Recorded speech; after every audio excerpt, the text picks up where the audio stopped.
Ocean Story is with you, and I have new stories that touch me. My wife Emery is now in a serious condition. She was injured and I have to take care of her. When I am not working, my dad Bryson is retired now, so he can come and help me with Emery. My brother also comes to my house from time to time, because sometimes my dad has high blood pressure and cannot go out. My wife Emery doesn't look very good right now, because after the injury, she has difficulty eating and does not move much. We used to travel around the country and to different cities with her. At first, Emery refused to go anywhere at all. It was because of her parents, who never took her outside the city. Even when she became an adult, Emery did not think about traveling around the country. All my wife was interested in was living and working in one place.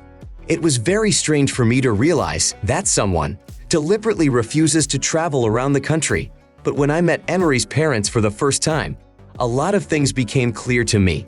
Emery's dad had never had much money, and Emery's mom worked in jobs that paid very little. In fact, Emery's family has always been about middle class. My parents earned a little bit more, so I started traveling to other cities in the country when I was a kid. At first, Emery said, it was very scary and in a way dangerous. After the first 2 trips, Emery's opinion changed. She told all of her friends how cool it is to drive not only around the city. Emery said that she would like to travel somewhere a few times a year. I was happy that my wife's opinion about traveling had changed. Unfortunately, a bad situation happened on one of the trips. When we were riding our bikes, some guy was driving his car really fast. He hit my wife with the back of his car, and when she fell, Emery injured her head and spine. She is now undergoing home treatment. At that moment, it seemed to me as if my whole happy life was over, and now I would have a long course of treatment. The police never found the driver, and we have to pay for the treatment and medications ourselves. Doctors said that recovery could take 2 to 4 months. Although it is a long time, I am glad that Emery is alive and will be healthy soon. But her parents, as expected, started blaming me for everything. It was very unpleasant. It was hard enough for me to get over Emery's trauma, and now her parents started actively saying that I got my wife into trouble. In fact, it's been 2 months since Emery has been on home treatment, but my guilt is overwhelming. Every time I walk into Emery's room and see her injuries, I realize that this could have all been avoided if I hadn't told Emery that it would be a great idea to go on a bike ride. So I can admit that I am partially responsible for my wife's injury, but that doesn't give my wife's dad the right to say that I'm an asshole and it's my fault that Emery is disabled now. Emery's dad is a man who behaves very disgustingly. Axel does nothing but blame me for all his daughter's troubles. Axel even tells his relatives, if that bastard hadn't dragged my girl on those damned bikes, she would be fine now.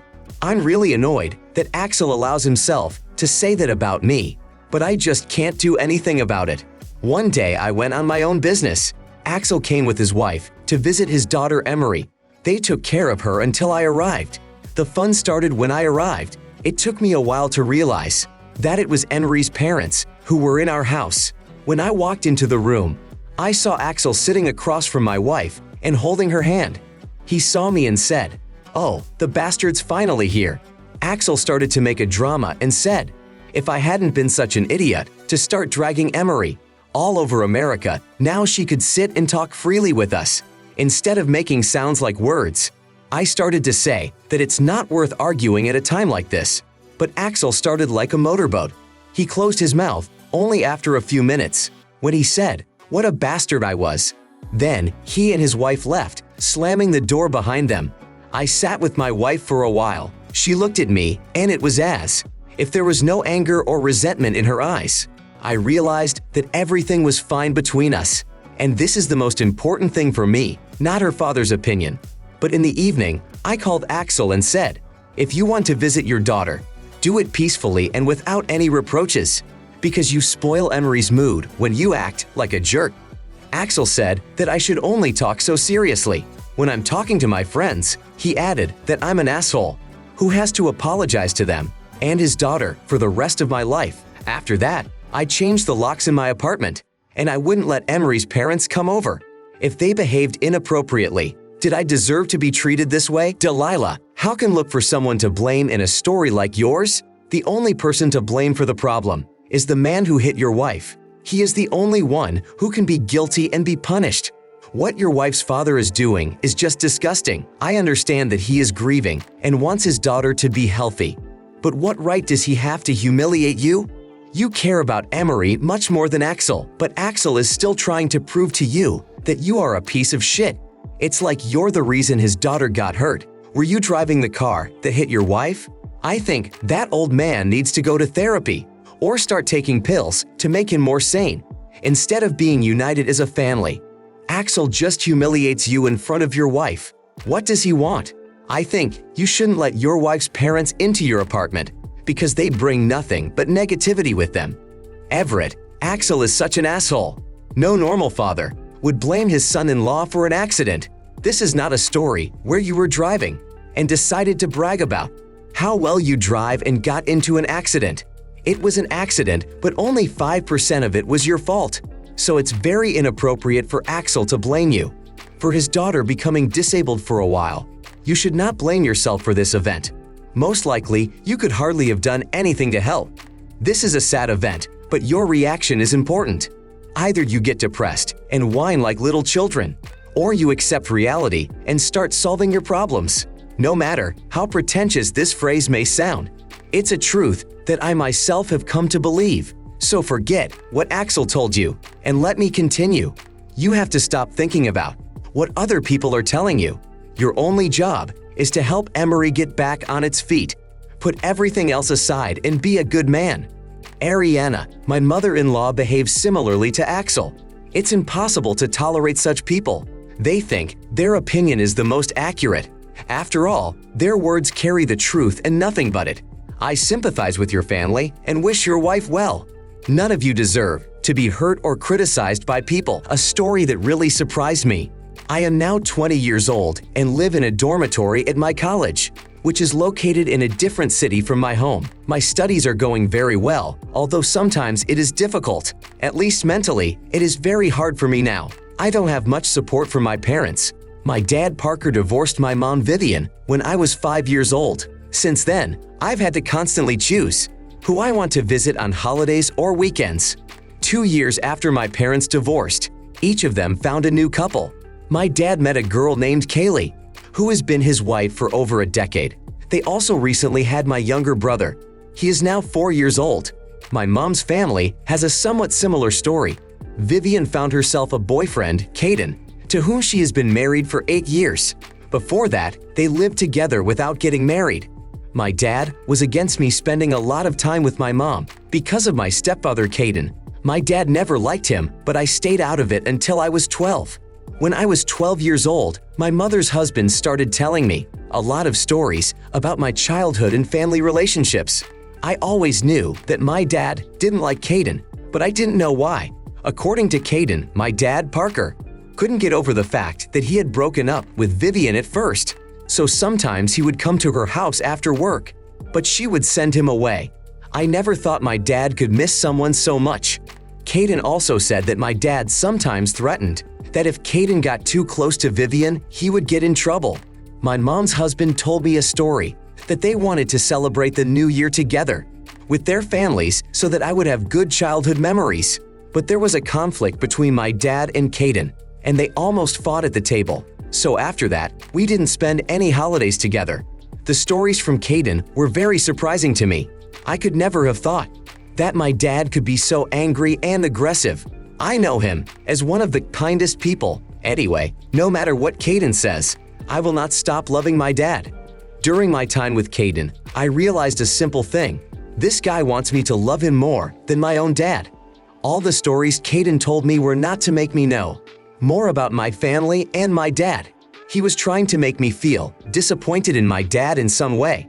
Caden told me bad stories about my dad more than once. Some of them I just didn't want to believe, because it seemed like Caden was making them up as he spoke. When I was 7 years old, I decided to try living with Caden and my mom. 6 months later, I was asking my dad to take me to live with him, because living with Caden and my mom is very difficult. There were often conflicts between them. and I could hear them fighting. It scared me a lot, and I felt depressed. My dad never spoke rudely to his wife, Kaylee, in front of me.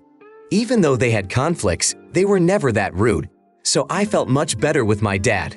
Now I am finishing my sophomore year in college, and I want to celebrate with my family. To be honest, I really didn't want to invite my mom and her husband there. I knew that most likely at some point, there would be an argument between my dad and Caden. The women would try to calm them down, but it would be useless.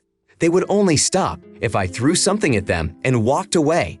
It's not the first time I've been in this situation, but I don't want to listen to their stupid arguments again, especially when this evening is supposed to be my little celebration. So I didn't call my mom and her husband, but by some miracle, they found out about it and came that evening. The first hour of our celebration went quite nicely. My parents on both sides started reminiscing about how much fun they had doing homework with me at school and joking that my time growing up had gone by so fast. I couldn't believe that everyone could be so kind and positive.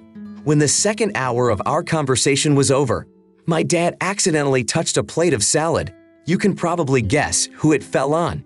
Yes, the plate fell on Caden's shirt and legs. That's when the battle of words began. Caden said that my dad was a jerk and deliberately knocked the salad over to ruin the atmosphere. My dad started to say that it wasn't like that, and it was really an accident. They looked like two roosters fighting for territory. I knew that nothing could go peacefully. No matter how much time has passed, their behavior is the same. I personally asked the men to stop. My request did not resolve the situation at all, so I just had to leave it at that and go to my room. The next day, they both apologized to me, but I did not want to talk to either of the two dads. They had ruined such a good evening. We have never sat together like we did in that moment. I said that I needed time and that I shouldn't be disturbed right now. Honestly, I don't have the will or the strength. Miles, there are a lot of toxic people like Kaylee. In fact, I don't understand why Kaylee is so eager for your attention. Maybe he just wants to feel better about the fact that you love him more than your own dad. But that sounds very absurd. If your parents don't know how to behave appropriately with each other, it means you shouldn't give them any more chances to spend time together. Now you should spend your time with everyone separately, because every time there will be other situations, and I'm sure they will be no less absurd than this one. How stupid does your stepfather have to be to ruin a holiday party over an accident? I think Kaylee is always looking for an excuse to blame your dad Parker. Sophie, if your birth father and stepfather can't get along, they risk losing your respect and love. Then their quarrels will definitely not have any meaning. Right now they are fighting because they want to have some authority as the better dad. There is only one conclusion to such disputes. They will always be considered conflicted people and will not be invited to joint holidays. After all, who needs a holiday to become a place for certain people to start figuring out their relationships? You don't have to do anything with your parents at all. If two adults cannot find a common language with each other, then your attempts to fix something are unlikely to work. I'm sorry that your parents were so different when you were a kid and your mom didn't think about your feelings when she fought with Caden in front of you. I've also had to deal with parents who are constantly trying to prove that one of them is better than the other. Sawyer, my brother, was always acting like a jerk. When he wanted to get all the attention from his parents, he would often set me up or do something bad to get me in trouble. I know very well what it's like to have someone in your family who always thinks you are their competitor and is ready to do anything to become better than you. Caden thinks your dad can't be better than him, so he often wants to be sure of this, and he starts making some provocations. In my opinion, Caden is a jerk. You should avoid talking to him and spend more time with your dad and his wife. After all, they are the people who brought more positive moments into your life than negative ones. It's a good decision to hang out with people who don't make you feel bad. My next story. I have been living with my wife for over 12 years. We have known each other since we started working at a local store. By the way, Ivy worked there with her friend Sadie, and they have known each other since high school. I've been working very hard for the last year and decided I needed to take a break. We have 3 children in our family. The youngest is 4 years old. The other 2 are 6 and 7 years old. I suggested that we go on vacation to the coast. There is a wonderful resort town 100 miles away. My wife Ivy said it was a very good idea. After all, she was also a little tired of working at home and taking care of the kids. My mother agreed to take our youngest daughter, who is 4 years old, with her. We were only supposed to go for 5 days because we still had a lot of work to do. My wife's friend is now alone with her son and daughter, who are 9 years old. The son was from her husband and the daughter was from her husband's other wife. Since the girl had nowhere else to go, Sadie did not kick her out. So Sadie has 2 children in her care. Because her husband had an accident and died before the ambulance arrived, Sadie has been in a broken state for a long time. Although Sadie goes to therapy, it is difficult for her. A few days before the trip, I saw that my wife was depressed and thinking about something for the second day in a row. When it was lunchtime, we went out to the balcony with Ivy. I asked her what was going on with her. Ivy said she was thinking a lot about her friend. After all, what happened 2 months ago with her husband is still a shock. I want to help my friend somehow. I told my wife that we have provided a lot of help in these 2 months. Ivy, you constantly took Sadie's children to our house so that they could recover from the loss of their father. We helped a lot with food and money. In fact, we paid 20% of the funeral expenses for my wife's friend's husband. So Ivy, you can calm down a bit and breathe. You also need a break from these events now. Ivy agreed with me and we went about our business. When there were very few days left before the trip, Ivy told me that she could not afford to live happily while her friend was in pain. So we have to do something about that, because that is fundamentally wrong. I asked, what exactly did you mean? Ivy said it would be good if we took Sadie's children with us. It took me a few minutes to realize what Ivy had said to me. I asked my wife if she really wanted to do that, and Ivy said that it would be good. Besides, she had already told Sadie that we were taking her children. This really pissed me off. Ivy had already decided for me that I would agree. I asked Ivy where we were going to put Sadie's kids, and she said her kids had to go instead of ours, or I would give up my seat for one of the kids. I was even more dissatisfied. I wanted to go on a happy vacation with my family. I didn't want to have to entertain a bunch of children, especially children who had lost their father. I would ruin everything and make their condition worse. So I said that with all my sympathy for Sadie and her children, I could not let her children go. Ivy said we had to do this to help Sadie. If we don't, we'll be soulless monsters. I personally like that my wife wants to help people, but this is a bit of a different case because my entire vacation will be ruined and the money will go a bit in the wrong direction. I like the idea only if you think about it, not do it. So I asked Ivy, what do our kids think about the fact that you're going to sneak your friend's kids into our vacation? Ivy replied that she hadn't asked the kids yet. Anyway, we are their parents, and they will listen to what we have to say. I was surprised by my wife's words, even though they were true. But you can't put your children on the back burner. I feel like Ivy is more of a mom to Sadie's kids than to ours. We didn't talk to Ivy for several hours. Then Ivy said that now she would not go to the stupid beach with me on principle. Either I take Sadie's kids or she stays home. Ivy also said that my mom had praised her for her noble deed. She said that only a person with a good heart can do that. My expression when Ivy told me what my mother said was a bit surprising. I mean, Ivy decides for me that I am taking Sadie's children with me. Then I have to look after them and weigh them. I have to pay all the bills from the fund that I've been collecting for 6 months, and all the glory and kind words go to Ivy for her good position. And I am made out to be an evil tyrant. I tell my wife that her intentions and actions are absurd. I'm the one who has to do everything, and she's just making decisions. So I will set the terms in this situation.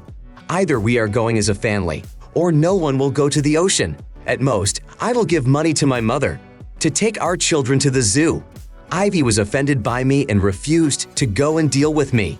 Now, my wife has made me feel like a shit who thinks only of himself. But I don't think that's true. I care about the whole family, not just my own comfort. My mom supported Ivy. Why should I be considered a jerk for taking this position? Ezekiel, thank you for this interesting story. Now it is worth considering 2 important points in this story. The first is in your favor. You are doing the right thing by standing up for your family's values. After all, you are constantly at work, and you need to spend a lot of time with your family. Vacationing is a good way to get rid of stress and show your family your good side. This trip was good for everyone, not just you. Your wife thinks you are selfish, but who's more selfish of the two of you? It's Ivy who's forcing you to do what she really wants. Ivy is not trying to negotiate with you. She's just telling you what you have to do, because it can't be otherwise. I think that Ivy is no longer right in this situation, but there is a point where I can support her. Ivy is a really positive girl. She wants to support her friend Sadie, so she is trying to do something great for her and her children. Ivy is making great sacrifices in her vacation so that her friends' children can have the happiest moments of their lives. After a dark streak in their lives, can you agree with Ivy's opinion? In my opinion, you can understand her, so you had to either agree or just quarrel. Piper, I think it was you, as a man, who had to show courage and not think only about your ass. Your wife has decided to sacrifice her vacation for the sake of other people's children, and you find it difficult to spend time with them. What kind of a father are you to your children? I think that when you are a father, it is important for you to make your children happy, and it doesn't matter whose children they are. You've upset not only your wife, but at least 2 small children. You should be ashamed of yourself for such stupid behavior. You could go on vacation next year with your family, but you're like that sheep stuck in the gate and don't want to help anyone. Jose, man, you don't have to do that. If you can't come to an agreement and have a normal conversation with your wife, I think there are serious problems in your relationship. You need to find common ground and be kinder. Now, I have a question for your wife. How is Ivy going to explain to her children that they probably won't be going on vacation because her friends' children need it more? As if children who are not even 10 years old should understand that. I think your wife Ivy thinks about everything but her own family, and this behavior is a problem. Now I want to tell a different story. Now the summer vacation has started, so I have a lot of free time. This summer, I wanted to earn money for a new phone and laptop. My mom said she could help me with my job. I was curious what she would come up with, so I trusted her. 2 days later, she came and said she had come up with an interesting job for me. She said that a man who came to her work was looking for an employee, something like a personal assistant and a housekeeper. I personally agreed to any job because I needed money. The man's name was Jace, and he was about 40 years old. He has a nice house and 1 son, 10 years old. Jace also has 2 cars and 2 cats, which look incredible. The only downside was that the cats eat only special food, and under no circumstances should they be given anything else, because they will be very sick and they can shit all over the furniture. Jace agreed to pay me $2,000 if I worked 10 days a month. He didn't give me a day limit, so I worked for 20 days. That week, I came to work at Jace as usual. I immediately started doing my homework. I had to mow the lawn and trim the trees on the property. I really like this kind of work. It's not complicated, but it feels like you're doing something super important. Then in the afternoon, I went to clean the house. A little bit from the mess my boss's son left behind. Then we played with the child for a while and talked about different topics. At the very end of my workday, and I worked until 5 in the evening, I had to feed the cats their food. It's a kind of mixture that contains pieces of meat and different vegetables. They have such a balanced portion that I think it's so good that sometimes even I don't eat so well. When I finished feeding the cats, I had to send a photo to my supervisor that I had fed them so that they wouldn't be thrown extra food when he came back. Jace looked at my message without saying anything. When Jace returned home, he saw that the cats had ruined his bed. Jace called me and said that I would need to come over tomorrow to talk to him. When I arrived, Jace took me to his bedroom and showed me what his cats had done. I said I was very sorry, not understanding what had happened. Jace said, "It's your fault. Next week you will work for free." I asked why I was being punished like that.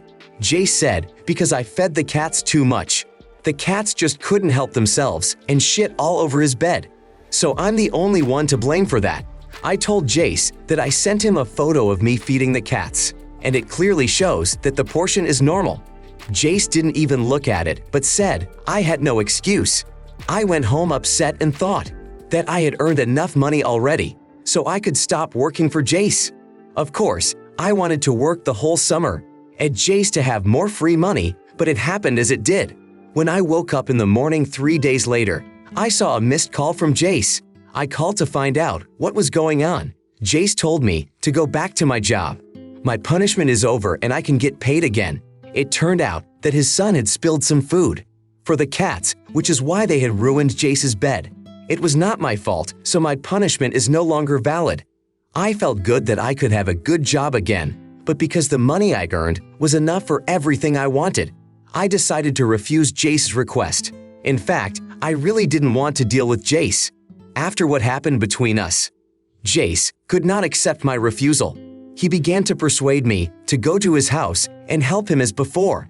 I didn't want to agree under any circumstances. Then Jace decided to cheat a little, saying that he would pay me $50 more per workday. It wasn't a bad offer, actually, but my reputation and nerves are more valuable to me. Jace realized that I would not accept such conditions.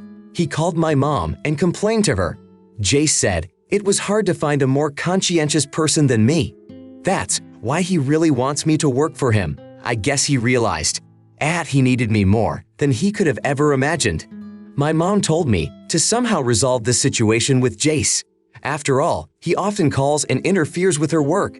My mom wanted us to have good contact with Jace, so our conflict resolution was very important.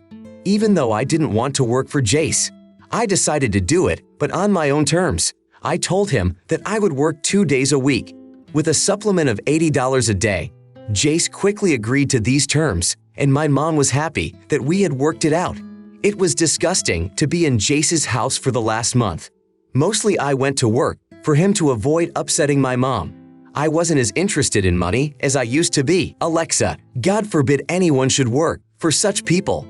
They will first make you guilty of everything without even checking the circumstances, and then, when they realize that it was difficult without you, they will start apologizing and asking you to work for them again. You know, you should have refused the job, no matter what your mom said. Still, that man was very rude to you. Why didn't he listen to you when you mentioned the photo? I think Jace was just looking for people to blame. He didn't care much about other people's feelings or arguments. Jameson, so it should have been well explained to the asshole that you wouldn't work for him when Jace blamed you for his animal's physiological problems. It just doesn't make sense to punish a person because your cats went to the bathroom on your bed. Maybe they just felt sick. It's not necessarily anyone's fault. I should have stood my ground and not gone to Jace. I would never go back to work for such a person. Today, he will take away your salary because of the cats. Tomorrow, Jace will say that he won't pay you because you didn't notice 20 centimeters of lawn and didn't mow the rest. It's as if Jace wanted to manipulate your income. Josephine, I never thought that because of such problems, you can deprive a person of a week's pay. To me, such a punishment is too expensive. Dry cleaning or laundry cost Jace no more than $200, and he wanted to deprive you of almost $1,000 for a fault that is not even yours. You don't want to deal with people like that. It is immediately clear that Jace is a very strong miser. Moreover, you have the money you need, so live freely and don't have any problems. Let Jace look for other workers who will do such a good job for cheap. Next story. I don't live in the biggest city, but I have a lot of problems with street planning. The architecture of the city is very similar to narrow Italian alleys. Traffic in the city is very complicated and there are often traffic jams. I live in a house with a 2-story projection, and I live on the ground floor. And there are a lot of such houses around me, built right across the street. The worst thing is that there is only one road to the exit, and it is very narrow. Even when the fire truck came a month ago, all the car owners had to move out of the yard to get in because there was no space for the fire truck to stand. In our region, everyone has their own cars. Some even have several. Sometimes it's easier to leave the yard on a bike than by car. Maybe someone who has ever been in such yards will understand what I'm talking about. My neighbor Madeline lives with her husband and their daughter. They have 2 cars in the family. Their daughter Brielle is only 19 years old. I have had problems with them sometimes because of their parking. They parked one car on the road and drove the other right up to the house. It was often inconvenient for me to go about my business. It's good that I have a bicycle and I go many places on it. I know how busy Madeleine's family is, so I don't want to call them every time to move their car, because I have to go somewhere. It's not that I don't ask them, I just don't do it every day. Sometimes Madeleine comes in so angry that I don't feel comfortable talking to her, so it's easier to ride my bike than to call Madeleine or her husband. My neighbor's daughter's boyfriend, Brielle, often visits her daughter and parks his Jeep in front of the exit. Because of this asshole, I was forced to take a taxi or a bike more than once. Every time I had to call Brielle or Madeleine to ask the guy to move his car. But every time I called, they never picked up the phone. It was just useless to call them. I was really annoyed that that young man was allowing himself to do that. 2 days ago, the Brielle guy came again, but I was lucky that I was leaving the store at the time. When I arrived, I had no choice but to get in front of that guy's car. When I was walking to my house, I saw that my other neighbor was parking his car. It turned out that Brielle's car was completely blocked. Inside, I felt good that this asshole finally found himself in the same situation as me. When I left in the morning to get in the car and go about my business, then I had to pick up my sister from driving school. I saw that the guy's car was gone, and so was the lawn on my property. I also noticed that the back of my car had a small dent in it. There were wide tire marks on the lawn. I had no doubt who was responsible.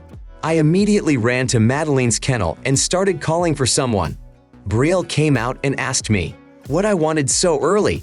I told Brielle that your asshole damaged my car and also ruined the lawn and the grounds of my house. Brielle said it was unlikely that her boyfriend did it. It was probably someone else. Then she smiled and closed the door. I didn't stop there. I have Madeleine's husband's number. So he picked up the phone and I asked for his wife to come out. Madeleine came out 2 minutes later and started asking me what I wanted. I told her the situation. Madeleine said she could hardly help me, but I knew that Madeleine's house had a camera overlooking my house. So I said, either the cops are coming here now, or we just watch the camera. Madeleine agreed to the second option.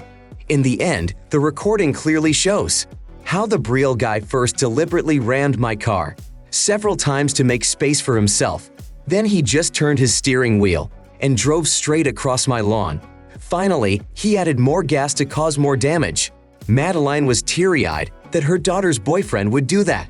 I filed a lawsuit with the police for intentional hooliganism. The judge ordered the guy to pay me all the damages. Now Brielle is upset with me because it's like I did it on purpose, so that her boyfriend had no choice. And I'm the only one to blame for her boyfriend crashing into my car. He thought that nothing could be proved about his actions, so he acted like an animal. Couldn't that guy have called me to move the car? Jason, what an asshole that guy is. He really could have asked his girlfriend for your number and asked you to move your car and let him pass. But that didn't work for him. It was much easier to crash into your car on purpose and then ruin your lawn. I sometimes wonder how much some people can be assholes who only think about themselves. He should also pay you for moral damages. After all, you were late for your sister, and she definitely had to spend her money to get a taxi. Brielle was also a dumb sheep and deserves to be punished.